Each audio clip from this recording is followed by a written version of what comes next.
The 12 most lethal and dangerous dream killers. Guys, don't even sit back. Please sit at the edge of that chair because we are about to name, shame, ditch, and even kill those dream killers before they kill our dreams. Makes sense, right? Thank you. Come with me. So, guys, you're most welcome back to my channel. I am so excited. I am your girl in change and excellence. And if what you're looking for here is change, growth, excellence, and I am here. I'm your sister in the journey, and I'm doing this just for you. So, guys, there are things that we do and self-sabotage ourselves. Let me tell you, most of the distractions you'll have when you're in pursuit of something, your dream, your vision, your endeavors, your goals in life, they'll not come from outside. Those distractions will not come from outside. They'll come from inside. They're not without, they're within.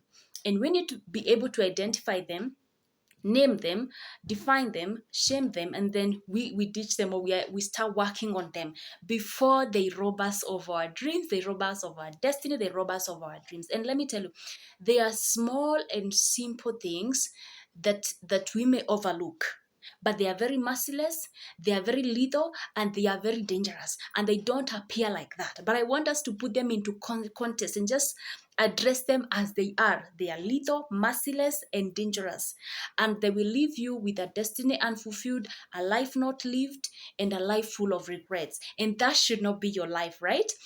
Have you ever gone through a day and you're wondering, what have I done with this today? Yeah, what have I done this week? You want to quantify the results for that day, and it's literally little or nothing. Little or nothing is what is used to define your achievements, your results, or whatever it is that you've been able to do. Little or nothing in the month, little or nothing in the year, little or nothing the last decade, the last 10 years, little or nothing for a whole lifetime should not be used to define your life, should not be used to define your life. So, guys, please, if you haven't subscribed to my channel, please subscribe right now. Hit the notification button so that you know when I post. So, guys, the first dream killer, the first most lethal dream killer is laziness. Laziness. Nobody forces you to be lazy. You self-sabotage yourself. You work it within yourself, and your own interventions, and you're lazy. You just become a couch potato, and it's just basically the habit of or the quality of being unwilling to work or use energy. You're just there. You're just idle, or the habit of we call it resting before getting tired. Why should you rest before you get tired? Make sure you first of all get tired before you rest. Yeah, then the resting is even justified, and you even feel more empowered about yourself. The only thing a lazy person achieves or the only time they're successful is when they're doing nothing. Because laziness is basically you just want to sit, you just want to be a couch potato. You have a whole ton of things to do, but you can't bring yourself to do it. You just don't have the mental drive, you don't have the emotional drive, you don't have any drive, and you're just seated there. I don't know what you're waiting for. Laziness is such a dream killer, and we need to kill it. We need to identify it, be honest with yourself, eliminate it. Look at some of the triggers of laziness as well. I'll be doing a video on how to kill laziness next week, so you can keep checking. I'll notify you when I send it, but we need to kill this one. You need to kill, and we need to be very merciless about it. Number two, the second dream killer is procrastination. It's got to be procrastination because when laziness has come of age, it gives birth to its first child, which is procrastination. When you're lazy, you have a ton of things to do, but you're lazy. So what do? You procrastinate. Procrastination is the act of delaying or putting off important tasks for later, or after you do them after a deadline, or even never. And let me tell you why procrastination is so dangerous. It's because it never tells you not to do something. It never tells you don't do it. It tells you you can still do it, only later. There's no hurry, you still have time, and you don't have time. Yeah, so it tells you you can always do it later, so relax, just enjoy the moment right now. Just not now. You'll do it, just not now, and that is very dangerous. Procrastination is a dream killer. Procrastination is lethal. And we need to work on it. We need to be able to work on the tasks and activities when they need to be done, even when we don't feel like it. And we need to be able to get ourselves to that level. If at all we are going to leapfrog, get out of our comfort zone, and get to a path of thriving and achieving our dreams. Number three, lateness. It's got to be lateness also, because when procrastination has also come of age, it gives birth to its first child, which is lateness. When you procrastinate, chances are you are late. 99% that you will be late. You're gonna be late for something. You're gonna be late on some deadline. And time is not waiting for you. Activities, opportunities are not waiting for you. They are not infinite. The nature of opportunities is that they are not infinite. If you don't seize them within a certain time or within a certain period, you miss them. And someone else who was more vigilant and more energetic and more passionate than you, they seize them.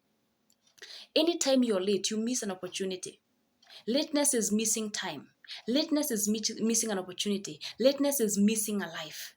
So that should not be used to describe your life. You miss opportunities, you miss a life, because time is life. Time is opportunities. Time is money. You miss all of these things when you are late, and I'm sure you can tell, or you can attest, because maybe. And if you have that experience, you are late and it costs you, please let us know. Please let us share, because the point of this video, the point of this channel is to basically share. So I'd also want to learn from you as well. But for me, I can tell you, in my life, lateness has cost me so much, until I started being serious about time management and how the kind of value I put into time, so that I am not late. So a lateness will cost you, and will cost you big time. Number 4, it is fear. It's got to be fear. Fear is the oldest and most common type of human emotion. Fear.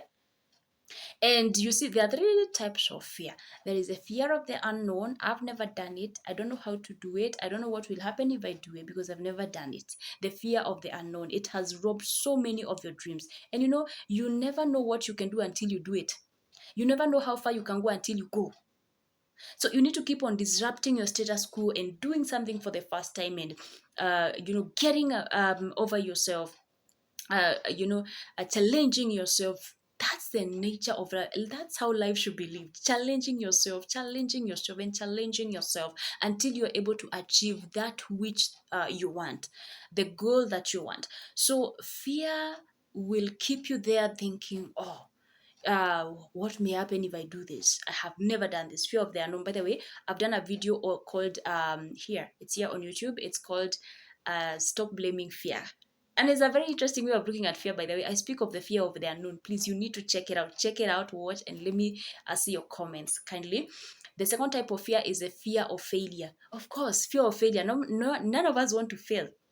But I want you to look at failure in a positive way, and embrace it as a process of learning, and also as part of success. Failure is also part of success. You shouldn't just take the good and the bad you don't want. You see, none of us want to plan something so that we fail. You don't want to plan something so that it fails. You don't want to prepare for failure. Prepare for success. If failure come, you learn from it, and you use it as a step to success, to your next level. So fear of failure has costed people dreams. And the third is the fear of success. Let me tell you, fear of success is real. Sometimes the fear that we have, actually, there's a quote that goes, I don't know if I remember it very well, but it goes that the fear we have is that we might actually succeed. I know I'm paraphrasing, but I hope I'll get the message through. That the biggest fear we have is not that we are inadequate. Thank you, Jesus. It's not that we are inadequate, but because we are immensely, we have immense, capability. So we fear our ability, and we fear that it might actually work. We fear that whatever we do might actually work, and what will come of it. And I know this from experience. Let me tell you, throughout my journey of personal development and even helping people, I have gone through helping people launch into their destinies and launch into their purpose.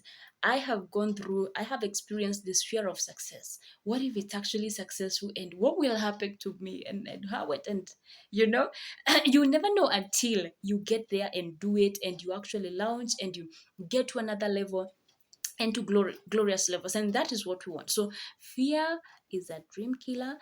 I think the most repeated word in the Bible is not statement is, do not fear. Fear not fear. Fear not, fear not, fear not.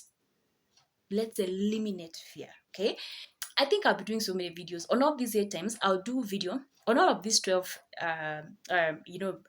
dream killers, I'll do a video just explaining how do you overcome, how do you work on this. We can also call it a weakness, or we can call it a dream killer. How do you work on it? Yeah, so I'll do one for fear. Okay, number 5, ignorance. Ignorance. Let me tell you, ignorance is lack of knowledge. Lack of knowledge. My people perish for lack of wisdom. My people perish for lack of wisdom and for lack of knowledge. And you see, you need to keep on, I mean, this is the information age. There's so many things I can say about ignorance. This is the information age. Please stay informed. And knowledge grows, grow with it. You need to keep on growing in whichever sector that you are in. It's growing every day. It's growing every day. You need to make sure that you are relevant. You remain attached, and you remain learning, and you remain relevant. And you cannot do so in ignorance. So as much as you can, run away from ignorance. Seek knowledge, seek wisdom, seek understanding, seek these things. Go to people who are experts. You know very well you can't manage your money well in a month. Yes, you're earning. Yes, it's your money, but you can't manage it well. Go to people who are experts in managing money, and they help you. Seek knowledge. It is legendary. It is wisdom. Yeah. You know very well you can't manage your life. You feel, you're somewhere at your 40s, you're somewhere in your 50s, you're somewhere in your 30s, and you feel lost. Yeah, you feel behind in life. You feel like you don't have direction, you don't know what to do. You are somewhere, you have a lot of ability, you have a lot of things that you can do, you are so energetic, you have a lot of greatness, you are greater than people. I mean, you are more brilliant than people think, but you don't know how to bring out that talent, that ability, that greatness. You don't know how to bring it out. You can't even put a finger on it. And you always keep on thinking, well, I'm more brilliant than people know. I'm great. I'm different. But you don't know how to bring it out. Get yourself a life coach. Get yourself somebody who can help you so that you have the requisite knowledge for you to be able to leapfrog to the next level. So that is ignorance. Number 5. Number 6, indiscipline. Indiscipline. Let me tell you, if there is something that will rob you of your dream, it is indiscipline. Indiscipline is lack of discipline. Discipline is being able to do the right thing at the right time. The right thing at the right time. We can also say it's being able to do what's supposed to be done when it's supposed to be done, even when you don't feel like doing it. And it's not always easy, but it's got to be done. Discipline is like a schoolmaster. It safeguards certain rules for success. And without it, there is regret. Where there is no discipline, there is regret. One of my mentors, Jim Rohn, a wonderful man, he says that you either suffer one or two pains: the pain of ignorance, the pain of discipline, or the pain of regret. So choose your pain. There's gonna be pain. Choose your pain. And for me, I'd rather choose the pain of discipline over regret. Where there is no discipline, regret is. And regret is a lament of failure. You don't want to be regretting around life. So just make sure you build up discipline, and you build up that muscle for you to be able to do things when they're supposed to be done, even when it's not convenient. Okay, and that's number 6. Number 7, bad attitude, negative attitude. We need to kill negative attitude. Negative attitude, you see, attitude is how you perceive things. It's how you look at things. And sometimes when you're always negative, sometimes you need to question some things you see. I'm not saying you have a positive, it's good to have a positive attitude, but sometimes you need to question some things. Some things need to be questioned, and some things are not true, and some things you don't need to be positive about. You need to call them out because you can see their real dangers. You see? So, but there's negative attitude. A negative attitude is basically, putting negativity in everything that comes your way. You put negativity, you put restrictions, you're putting bad vibes out there. So a bad attitude or a negative attitude will cost you a lot. Will cost your dream. First of all, it will make sure that you don't believe in yourself. A negative attitude, you have a negative attitude towards success, things that you really want. You have a negative attitude towards any kind of new knowledge that you're getting. You have a negative attitude to new things. Sometimes listen to things without judging. You can keep on judging people, you keep on judging new things. So attitude is everything. And let me tell you, the reason why the lion is king of the jungle It's because of attitude only. That animal wakes up like a king, roars like a king, goes for any prey in that jungle like a king. It's attitude. The lion is not king because it has, it's the biggest. It's not the biggest animal in the jungle. It's not the most uh, poisonous. It's not the fastest. It's not anything. It's just the attitude of that animal. And you need to wake up with that animal, that that kingly mentality and attitude, that you know what, I am in a jungle. This jungle is mine. Whatever sector you are in is a jungle. You are also in that jungle. And you need to make sure in that jungle you're king. It's an attitude. I'm the best. My services are the best. I live in the best country. I live in the best place. I live in the that kind of positive attitude. Let me tell you, we draw positive things into your life.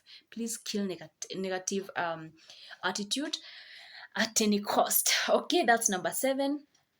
Number 8, poor work ethic. We give you work, we give you responsibilities, you are not efficient, you can't do them on time, you're not we cannot count on you, you're not reliable. What do you expect? You expect to succeed in that career. By the way, stop blaming your boss. Stop blaming your HR manager. Stop blaming your boss that they're hard on you. Oh, this, my boss is like this. Let me tell you, look at your own work ethic. If you'd want to work with somebody like you, sometimes you need to, have a dialogue with yourself. And I always say, sometimes call yourself into a meeting, me, myself, and I, and have a very serious meeting. I need to water up at this point. Yeah. A poor work ethic. You're given work, you can't complete on time. You're always running helter skelter the last minute. You will not enjoy your work if you always have to be pushed around. This very poor work ethic. Even in business, you have a poor work ethic. You turn away very many customers, or you turn away even new customers because you can't send proposals on time, you can't send quotes on time, you keep on chasing, and yet this is what you want to do. You self-sabotage yourself. It's a real problem. So we need to speak about commitment here. It's about commitment and it's about discipline. Poor work ethic is a dream killer. Okay. And then number 9, lack of planning. You don't plan. It's good to have a goal. We are speaking about dream killers because we have a dream, right? You have a dream, you have a vision, you have a goal, you have an endeavor, you have something that you want to achieve in your life, in your business, in your career, in your profession, in your ministry, in your studies, and you have a goal that you want to achieve. So when you have a dream, the second thing you need to have is or a goal. The second thing you need to have is a plan. What's your plan? If you don't plan, you plan to fail. So you need a plan. How do I get here? It's like a roadmap of where we are going, from this step to this step to this step to this step. We need to have that. Otherwise, we are not doing well. And chances are we will not be able to get to our goal. And then number 10, self-doubt. Self-doubt. Guys, let me tell you, I think this is, for me, is the biggest. Yeah. I know I have a dream, but you just doubt. For me, looking at my background, where I come from, nobody has even ever done this. No one has done a business like this. Nobody. You keep on doubting yourself. Am I really the one? Am I really worth to do this? Maybe my boss is the one who's supposed to come up with brilliant ideas, not me, because I'm not the boss. Maybe you keep on self-doubt, and it also has to do with your self-esteem. How you think and feel about yourself. So if you have a high self-esteem, you love yourself, you are confident, you have you are bold, but when you have low self-esteem, you also have self-doubt. You doubt yourself. You need other people to actually come and affirm you, confirm you, and come and really affirm that, yeah, your dream is valid. You need to tell yourself that my dream is valid and move with it. So you need to eliminate self-doubt. 11, lack of accountability. Lack of accountability. Where there's accountability, there's performance. Please get accountability for that dream that you have. I know sometimes you say, oh, the dream is mine. So I don't need to talk about it. And that's how it dies a natural death. Sometimes you not always have that self-drive, let me tell you. And then we are struggling with all of these, or maybe some of these dream killers, some of these self-sabotaging dream killers, you need somebody who can watch you, somebody who can ask you hard questions. That's why I come as a life coach. I'm a life coach, a corporate trainer. And when I come to your life as a life coach, I'm asking you the hard questions. We said we want to be here by September. We said we want to be here by December. We said we want to have achieved this by this time. What is happening? Why are we not here? Or wow, what are we doing that we are even getting better results? Yeah. So we evaluate everything. Get somebody like that. Get a mentor. Get an accountability partner. These people will make sure that your goals remain your priority, and you need somebody who can be able to push you into that direction. You cannot succeed or get to those kind of levels and achieve your dreams without accountability. Okay, whether it's a business or whether that's why big companies, they know the importance of this, and they will have boards are systems of accountability, oversight. That's accountability. So if you can't, you have a small business, maybe you are starting out, maybe you may not be able to have a board, but at least make sure you have a business coach. You can invite him. I'm a business coach as well. And make sure you have people who keep you in check. And especially for those of you solopreneurs, you're starting out, have those kind of people to help you. The last one, lack of vision. Lack of vision. My people, where there's no vision, people perish. If you don't have a vision for your goal, I mean for your business, you don't have a vision for your talent, you don't have a vision for your gift, you don't have a vision for your ability, you don't have a vision for your business. Hmm? You know why companies usually do 5-year strategic plans? I usually help companies do strategic plans. It can be a 5-year plan, 10-year plans. Governments have, strategic plans because of vision. We can see 5 years from here. We can see 10 years from here. We can see 30 years from here. African Union right now have Agenda 2063. That is a vision for 2063 that we want to have achieved by 2063. So do you have your own? Lack of vision. So if you don't have a vision for your business, for your ministry, for your gift, for your talent, what happens? They perish, they die a natural death, and that should not happen. That's why we are having this conversation. That's why I'm here as your sister to tell you that you need to set a vision. If you're employed, you're serving a vision. Do you have your own? Somebody says if you don't have a vision, someone will hire you to serve to to build theirs. So, and it's okay. I mean, if you're working somewhere, that is okay. You're building a vision there in that company.